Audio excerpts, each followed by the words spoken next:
Hiruk-pikuk pemilu tidak hanya terasa di Indonesia. Di Kedutaan Besar Republik Indonesia KBRI di Belanda, masyarakat Indonesia bahkan sudah lebih dahulu melakukan pemilihan calon legislatif di pemilu 2014 ini.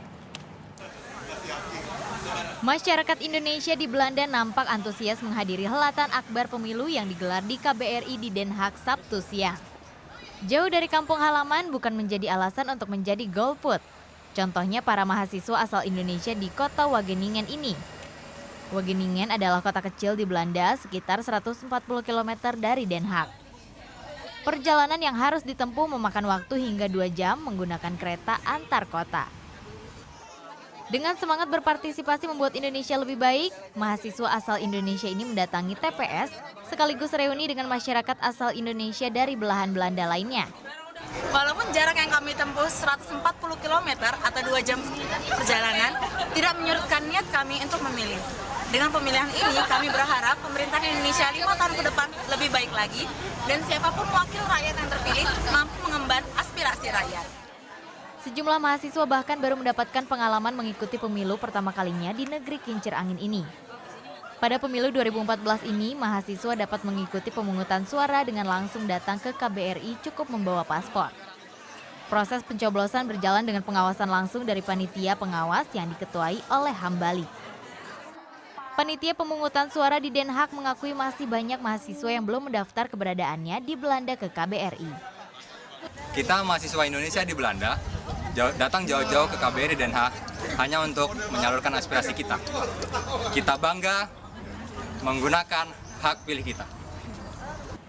Ya, meski ada beberapa warga negara Indonesia di Belanda yang sudah memilih, namun baru 20% saja warga negara Indonesia di Belanda yang menyuarakan suaranya. Dan ini menarik karena ada 2 cara ya di Belanda sendiri untuk memilih, yaitu pertama mendatangi TPS, yang kedua jadi akan mengirimkan melalui pos yang sudah di-barcode. Jadi kita tinggal memilih, kemudian ya sudah dikirim. Jadi barcode itu untuk menghindari memilih 2 kali.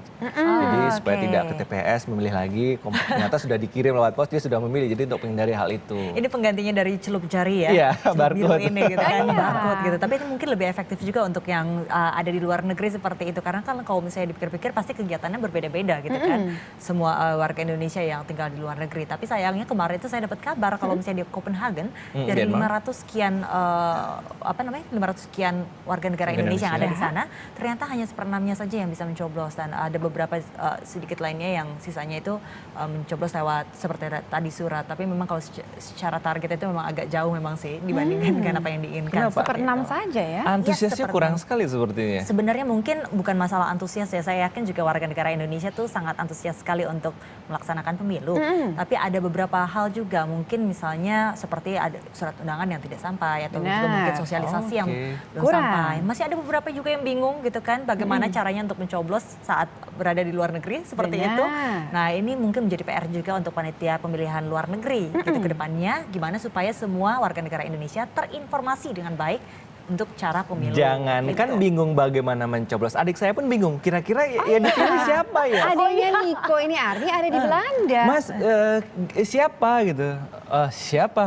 Gitu kan. Ya sudah, baca saja bagaimana di sana, apakah ada sosialisasi juga ada. Cuma ya seperti Rahma bilang tadi, memang ada sosialisasi dari Kedutaan Indonesia yang di sana. Cuma tidak semua masyarakat Indonesia, khususnya mahasiswa atau mahasiswi yang bisa menyempatkan waktunya karena punya kesibukan masing-masing. Akhirnya dia bertanya dengan kebetulan adik saya di Belanda, kemudian ditanya gimana di Jakarta sendiri kira-kira siapa yang baik seperti itu. Akhirnya malah balik tanya ya ke sarangnya. Kayak gitu ya. Kamu siapa ya? Aku ikutan kamu deh gitu. Tapi dari situs yang saya baca nih teman-teman, dikabarkan bahwa ternyata kampanye sosialisasi di luar negeri, di Hong Kong, di Amsterdam contohnya, itu benar-benar dilakukan secara luar biasa. Katanya sampai benar-benar supaya semua warga negara yang ada di sana, warga negara Indonesia yang ada di sana itu mengetahui, aware gitu. Tapi ternyata sampai akhirnya adiknya Niko sendiri pun akhirnya masih bingung juga ya kan, cara memilihnya seperti apa. Iki ya. sopo, Dan juga iki orang-orang siapa? ya gitu kan. Kadang-kadang bingung misalnya. Calon-calonnya mereka nggak tahu Calonnya siapa-siapa siapa? aja, yang kompeten yang Iya sih. mana, Iya. iya kan? Nah ini gimana ya PR juga nih kalau misalnya tadi soal masalah cara pemilihannya seperti apa. Nah sekarang gimana supaya tahu